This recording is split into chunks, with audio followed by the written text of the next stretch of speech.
Assalamualaikum warahmatullahi wabarakatuh. Al-Fatihah. A'udzubillahi minasyaitonir rajim. Alhamdulillahirabbil alamin. Iyyaka na'budu wa iyyaka nasta'in. Shiratal ladzina an'amta 'alaihim ghairil maghdubi 'alaihim waladdallin. Amin. Bismillahirrahmanirrahim. Subhanakallahumma Rabbana la ilma lana illa ma 'allamtana innaka antal alimul hakim wa tub 'alaina innaka antat tawwabur rahim wa taqabbal minna innaka antas samiul alim wa 'allimna min ladunka ilman nafi'a ya dzal jalali wal ikram. Allahumma aftah lana hikmataka wa ansur 'alaina rahmataka ya dzal jalali wal ikram. Rabbi shrah li sadri wa yassir li amri wahlul 'uqdatam min lisani yafqahu qawli bi rahmatika ya arhamar rahimin. Bismillahirrahmanirrahim. Alhamdulillahirabbil alamin. Wassalatu wassalamu ala sayyidil mursalin wa ala alihi wa sahbihi ajma'in. Qala al-mu'allif rahimahullahu ta'ala wa nafa'na bihi wa bi'ulumihi wa amaddana bi asrarihi wa a'ada alaina bi barakatihi fid dharain amin ya rabbal alamin. Salli wa sallim daiman ala Ahmad. Salli wa sallim daiman ala Ahmad wal ali wal ashabi man qad wahada wal ali wal ashabi man qad wahada huwa khalaqahuma min nafsin wahidah huwa khalaqahuma min nafsin wahidah fabatha minhuma rijalan wa nisaa fabatha minhuma rijalan wa nisaa innahu lan na'ish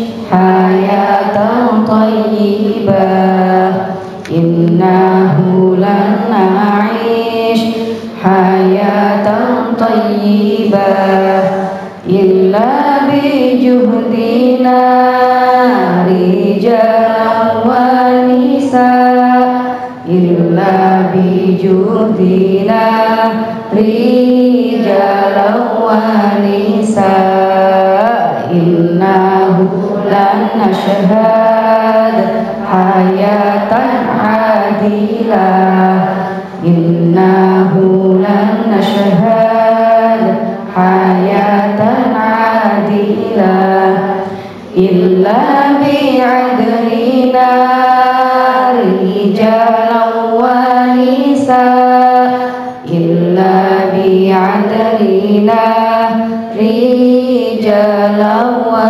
nisaa.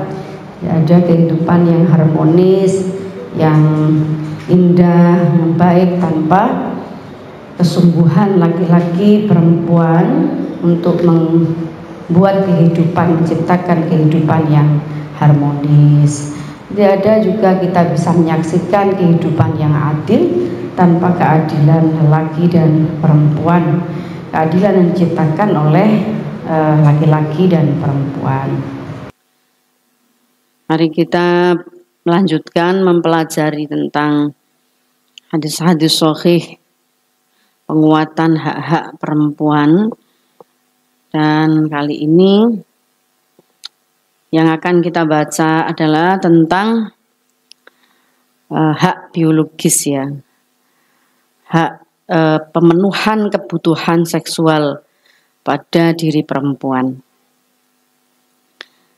An Aun bin Abi Juhaifah, saking Aun bin Abi Juhaifah, dari Aun bin Abi Juhaifah an abihi Saking bapake Aun. Kala ndika sapa abihi akho an-nabiyyu sallallahu alaihi wasallam baina Salmana wa Abi Darda. Fazara Salmanu Abad Darda fara'a Ummat Darda'i mutabaddilah.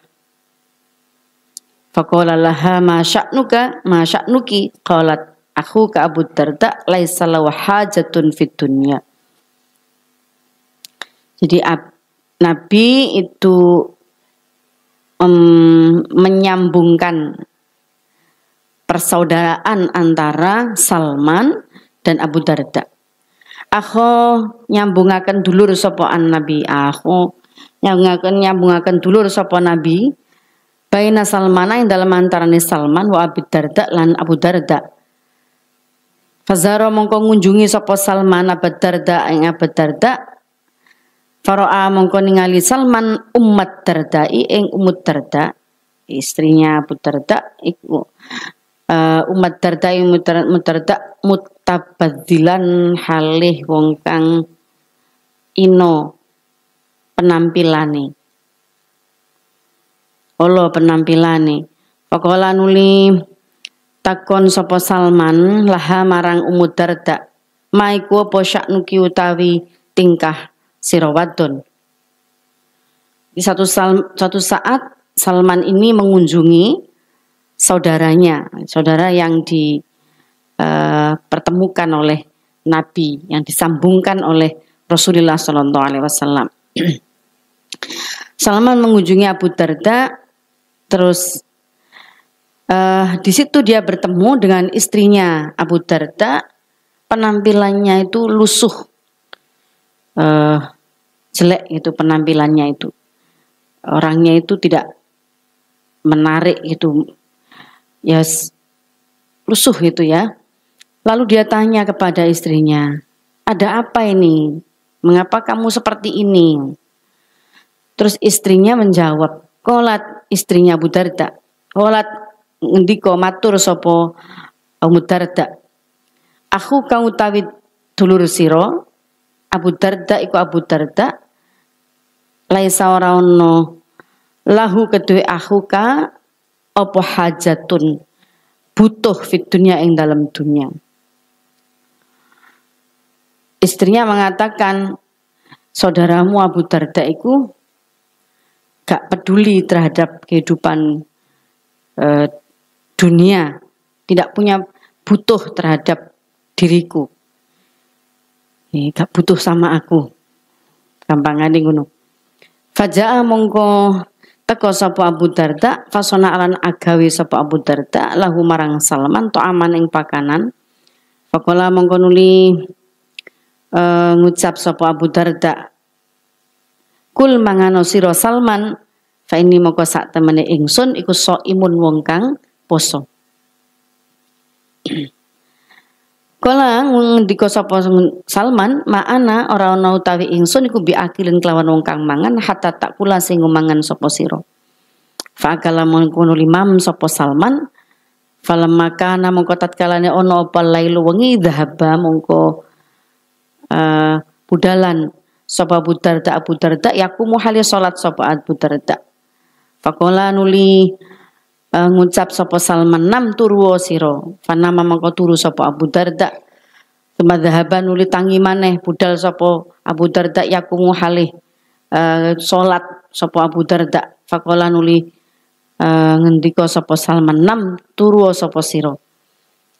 Falamma kana mangko tatkalane ana apa akhirul laili akhire wengi, kala ngendika sapa Salman, kum tangi sapa sira al ana ing dalem saiki. Jadi apa yang diceritakan oleh istrinya Abu Darda itu memang dilihat oleh Salman, sahabat Salman ini memang betul. Ternyata Abu Darda itu hidupnya itu dipenuhi dengan ibadah sing hablum minallah, menurut dia begitu. Jadi iji awal iku wis salat, tangi sholat. Itu full sepanjang malam itu diisi dengan sholat. Terus kemudian saat ia terbangun, awal malam terbangun, sama sahabat Salman dibilangi, turu maneh sampean. Jadi ceritanya sahabat Salman itu nginep supaya tahu kehidupan, lalu tahu kehidupan dari saudaranya ini Abu Darda bersama dengan istrinya. Kamu tidur lagi Abu Darda ini. Bangun lagi pertengahan malam. Diminta sama sahabat tidur lagi. Lalu akhir malam bangun lagi. Jadi full gitu ya, sepanjang malam sahabat Abu Darda ini hidupnya full ibadah hablum minallah, sholat saja. Siangnya dia puasa terus. Jadi waktu sahabat Salman itu datang, Abu Darda itu menghidangi makanan. Jadi ini juga potret laki-laki yang juga mengerjakan tugas rumah tangga, menyiapkan makanan terus menghidangkan makanan ke tamunya. Dalam hal ini sahabat Salman, saudaranya, dihidangi makanan. Lalu Abu Darda ini berkata, makanlah ini, saya puasa. Tamu ini dikon mangan, tapi awake poso. Terus malamnya juga begitu, full dibuat ibadah. Jadi paginya puasa sampai sore, malamnya full sholat. Makanya istrinya kemudian kondisinya lusuh gitu, gak cantik, tidak tampil menarik, tidak cantik. Terus lalu sahabat Salman kemudian mengajak sholat di akhir malam. Lalu sahabat Salman menasehati jadi saudaranya ini Abu Darda. Faqala mongko nuli ngendika lahu marang Abu Darda sapa Salman. Inna li rabbika alaika haqqon, sak temene iku keduwe pangeran sira alaika melarat ing atase sira apa haqqon hak. Wali nafsi kalan keduwe awak sira alaika ing atase sira apa haqqon hak. Wali ahli kalan keduwe keluarga sira alaika ing atase sira apa haqqon hak. Fa'ti kulladzi haqqin haqqahu, muga paringono sapa sira kulladzi haqqin ing saben-saben wong kang duweni hak haqqahu ing hae dzi haqqin.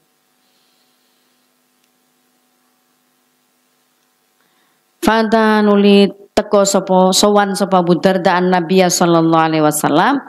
Fada karo nuli matur nutur sapa Abu Darda dalika mengkono kaulu Salman.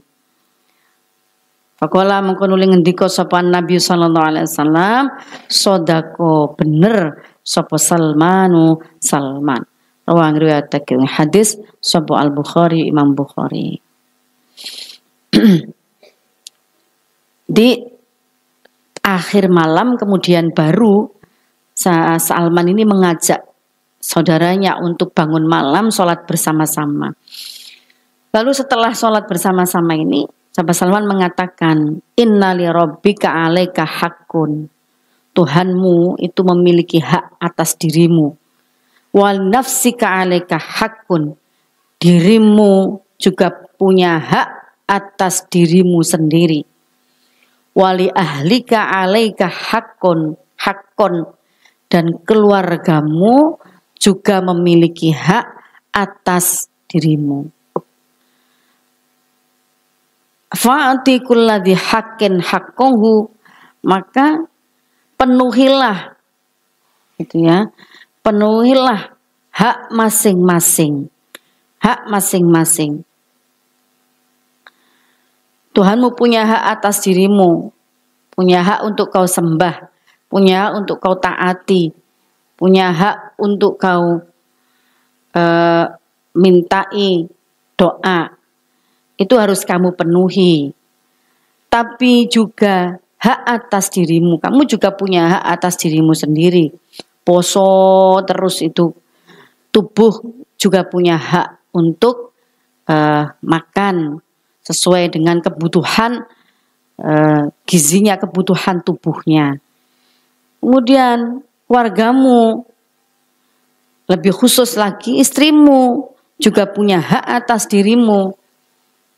Karena kamu punya istri, maka ia juga harus dipenuhi kebutuhan batinnya, kebutuhan rohaniahnya, kebutuhan dalam bahasa yang lebih jelas, kebutuhan seksualnya. Itu juga harus dipenuhi. Kalau kamu siang berpuasa, malam full sholat terus, gak ono lereni, kapan istrimu mendapatkan haknya? Jadi itu lalu sahabat Salman menasehati saudaranya ini.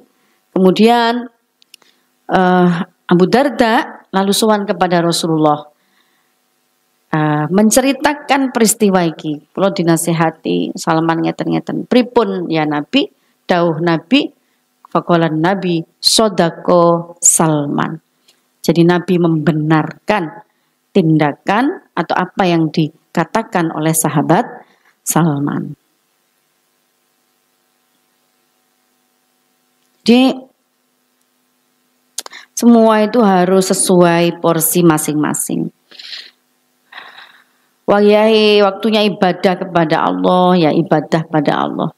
Waktunya memenuhi kebutuhan dirinya sendiri, ya penuhilah kebutuhan dirimu.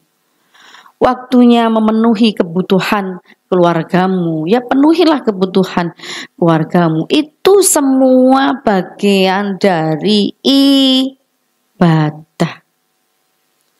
Jadi ibadah itu bukan kemudian semata-mata hubungan manusia dengan Tuhannya saja, hablum minallah, itu juga harus dipenuhi dengan baik.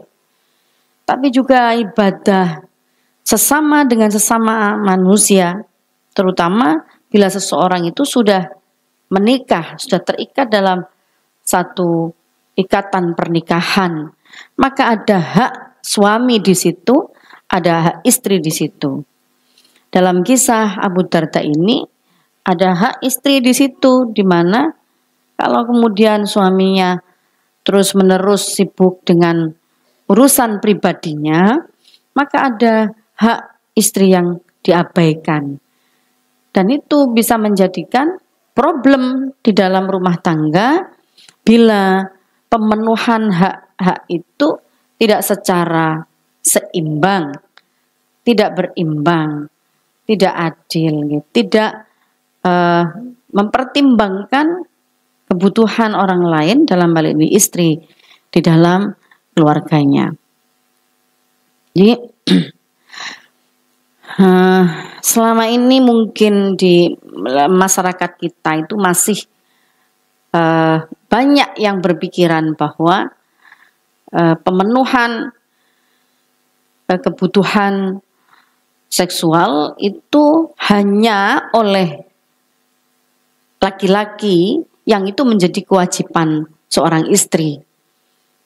Jadi ada banyak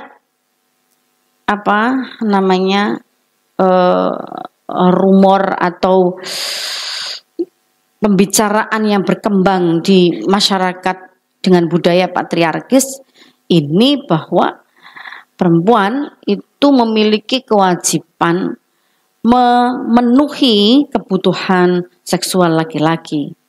Tetapi ini tidak berlaku sebaliknya, bahwa seharusnya melihat dari teks hadis ini, itu Rasul membenarkan apa yang dikatakan oleh sahabat Salman. Itu berarti bahwa demikian pula sebaliknya, laki-laki pun memiliki kewajiban memenuhi kebutuhan seksual istrinya, memenuhi kebutuhan biologis, bahasa yang lebih lebih tertutup gitu ya, memenuhi kebutuhan biologis istrinya. Itu juga sama-sama, masing-masing memiliki hak yang sama. Tidak kemudian yang harus dipenuhi dan itu menjadi kewajiban itu hanya perempuan kepada laki-laki, gitu ya. Kebutuhan biologisnya harus dipenuhi, sementara pada perempuan wis terserah, aku pasrah gitu. Tidak, itu bahkan di taraf ini dalam kasus ini itu Rasul pun menyatakan podo-podo duwe hak.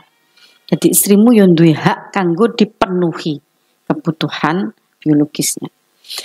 Kalau ini tercipta dengan baik gitu nggih, ya insya Allah itu kehidupan rumah tangga itu memenuhi teladan dari apa yang di dawuhkan, apa yang disampaikan, apa yang ditakrirkan oleh baginda Rasulullah Shallallahu Alaihi Wasallam. Kita lanjutkan.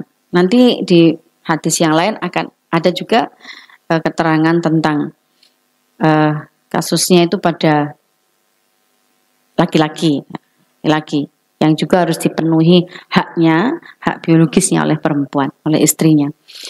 Ana Aisyah qalat kuntu aghtasilu ana wan nabiyyu sallallahu alaihi wasallam min ina'in wahidin min qadahin yuqalu lahu al-faraqu rawa al-Bukhari. Hadis dari Aisyah, beliau berkata, kuntu ana sapa ingsun iku aghtasilu adus sapa ingsun ana utawi ingsun nabiyyu lan nabi iku min ina'in saking wadah wahidin kang siji min qadahin saking tembikar. Yuqalu kang den ucapake apa lahu keduwene qadah apa al-farqu alan farq rawahu al-Bukhari. Hadis Bukhari ya. Ini yang kemarin saya sampaikan ini. Sayyidah Aisyah itu banyak. Jadi kita harus berterima kasih ya, harus sangat berterima kasih kepada perempuan. Dalam hal ini adalah istri Rasulullah yang bernama Sayyidah Aisyah, karena dari riwayat-riwayat dari beliau itu banyak sekali hadis-hadis yang diriwayatkan atau yang muncul dari beliau yang melewati beliau, di mana beliau menggambarkan secara jelas, secara detail kehidupan rumah tangga Rasulullah Shallallahu Alaihi Wasallam, yang itu beliau tahu persis itu harus menjadi teladan bagi umatnya. Jadi tidak ada hal tabu itu dalam hal mendidik umatnya agar ia berperilaku, berusaha terus meneladani perilaku baginda Rasul. Jadi tidak main-main ya, itu banyak hadis yang periwayatannya melalui Sayyidah Aisyah, dan itu banyak pula yang berkaitan dengan kehidupan di dalam rumah tangga baginda, yang itu harus dipedomani oleh umat Muslim, umat Islam khususnya, jika kita mengaku sebagai umat Rasulullah dan kita mengaku mencintai baginda Rasul. Dalam kasus ini, sebaiknya umat Islam memang belajar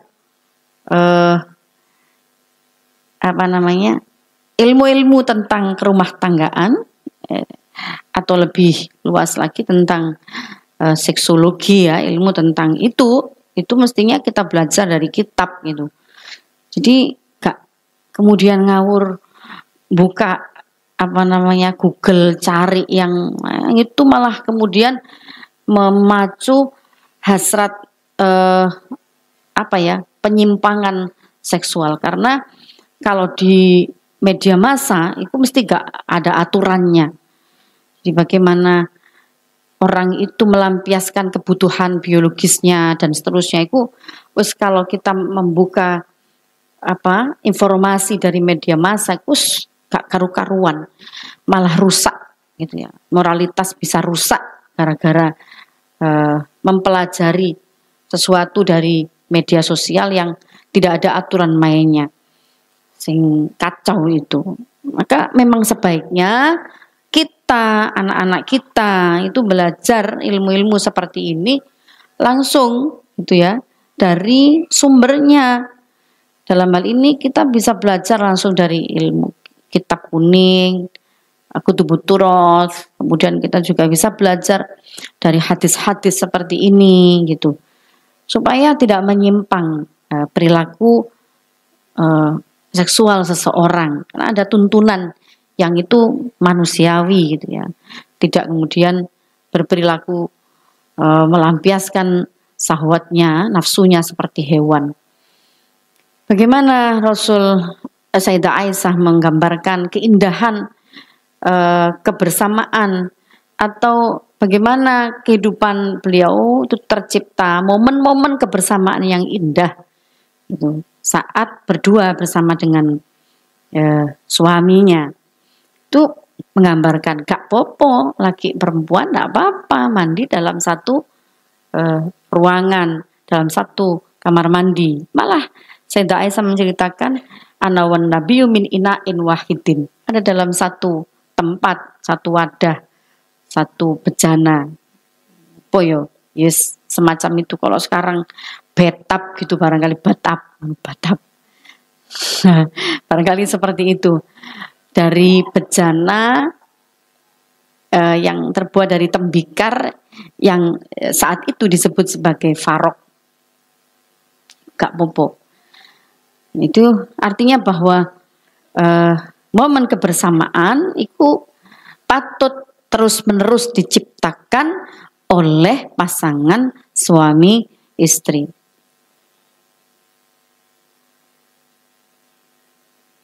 Dan kalau bisa dikontekstualisasi hadis ini, jadi intim itu tidak selalu harus hubungan seksual ya, tidak selalu harus itu, tapi bisa saja keintiman itu tercipta di dalam aktivitas-aktivitas yang lain. Aktivitas-aktivitas yang lain, apa itu misalkan saling membantu di dalam pekerjaan kerumah tanggaan gitu. Kan itu akan indah. Kadang-kadang keindahan itu nek manten anyar tok mari ngono setelah 1 tahun wis amblas ilang keindahannya. Misalnya saling membuatkan makanan, saling membuatkan minuman, saling mejeti, lek podo pegele gitu.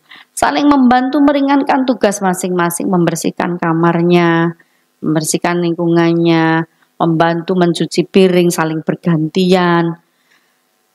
Kalau begitu pasti akan banyak sekali perempuan di lingkungan kita itu yang bahagia hidupnya.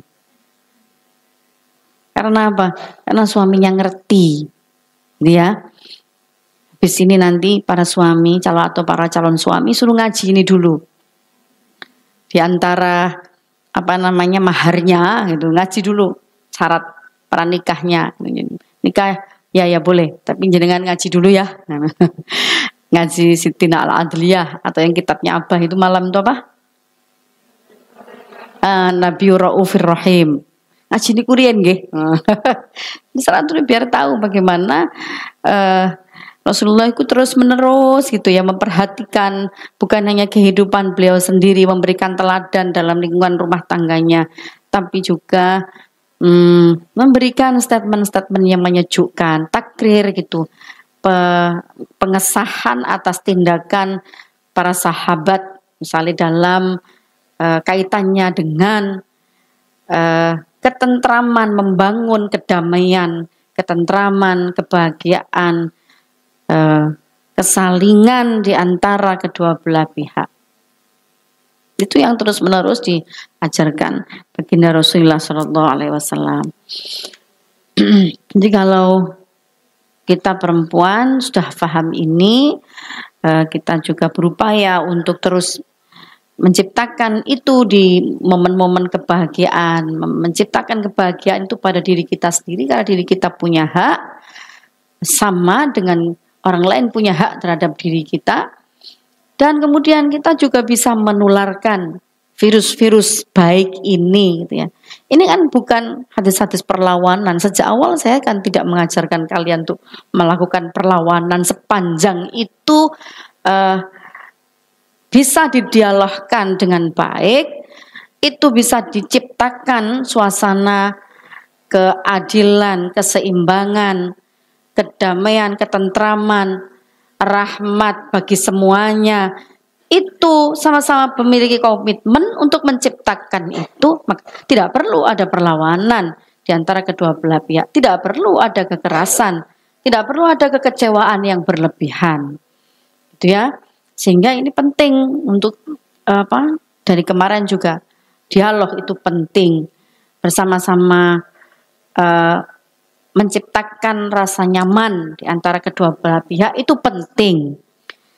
Jadi bukan kemudian enggak apa-apa wes, yang penting kamu bahagia walaupun aku enggak bahagia. Ini jadi enggak rela gitu. Padha wae tetap enggak rela biar aku enggak bahagia asal kamu bahagia gitu misalnya. Tapi sampai seberapa kuat kamu bilang kayak gitu? Manusiawi orang itu tetap ya pingin bahagia, dia juga dapat haknya, itu manusiawi itu. Jadi tidak perlu sok merasa mengalah gitu, tidak perlu itu dibicarakan dengan baik gitu agar juga diantara kedua pasangan ini saling mengerti, bisa memahami kebutuhan masing-masing, bisa memahami ketidaknyamanan masing-masing. Yang kemarin itu kalau kamu tidak suka, kalau suamimu tidak suka terhadap laki-laki lain misalnya siapa gitu, jangan masukkan ia ke dalam rumahmu. Kalau istrimu juga tidak suka, jangan masukkan. Itu kan artinya kudu saling memiliki memiliki pengertian dan menciptakan rasa nyaman di hati kedua belah pihak. Nah, saya katakan tadi hadis Aisyah dari Sayyidah Aisyah ini memang menciptakan salah satu gambaran itu bagaimana Rasulullah dan Sayyidah Aisyah itu terus-menerus menciptakan kebersamaan. Dan jangan dipersempit ini, kebersamaan itu hanya di ruang-ruang, misalnya di kasur, kemudian kalau contohnya ini di kamar mandi, nggak harus seperti itu. Bersamaan bisa di dapur, bantuin ngulek gitu misalkan. Bantuin itu indah sekali. Mulane golek santri juga, santriku kadang-kadang yo mandiri, wis pinter iso masak dhewe, mbah dhewe. Gak perlu kudu kon kita sing mbah kabeh. Jenengan kan wis tau nyantri, wis nyatu mbah dhewe, ayo mbah dhewe.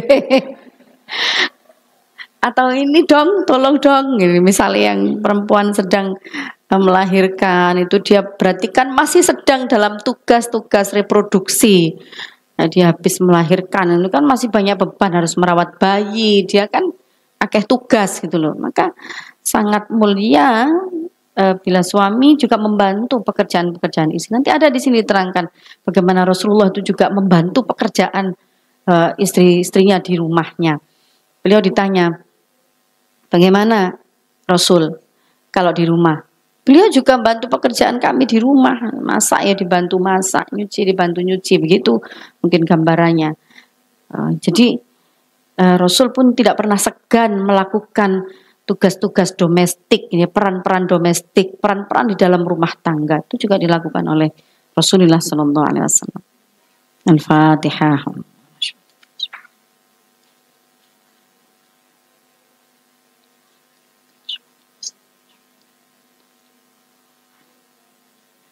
Bismillahirrahmanirrahim.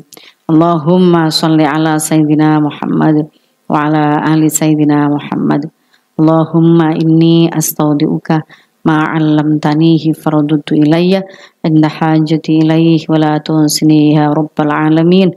Allahumma inni astaudi'uka ma'allamtanihi faradudtu ilayya inda hajati ilayhi wa la tunsini ya rabbal alamin. Allahumma inni astaudi'uka ma'allamtanihi faradudtu ilayya inda hajati ilayhi wa la tunsini ya rabbal alamin. Allahul muwafiq ila aqwamit thoriq. Assalamualaikum warahmatullahi wabarakatuh.